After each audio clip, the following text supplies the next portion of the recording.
పుష్యమి నక్షత్రంలో 28 ఏళ్ల కింద పుట్టాడొకడు. వాడి దగ్గర అవగానే పంచభూతాలకు తెత్తి చెప్తాయి. వేల ఒళ్ళు విరుచుకుంటుంది సిద్ధ. ఎవడు తాకితే ధైర్యం వస్తుందో, ఎవడి బిడ్డల బొక్కల మీద నవ్వులు వెలిగిస్తాడో, ఎవడి గుడిసెల గడపల మీద పువ్వులు పూయిస్తాడో వాడిని తీసుకురా సిద్ధ, వాడిని తీసుకురా.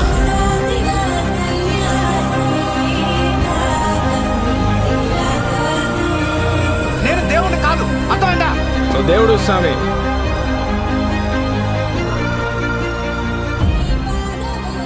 నీ నవ్వు వరం, నీ కోపం శాపం, నీ మాట శాసనం.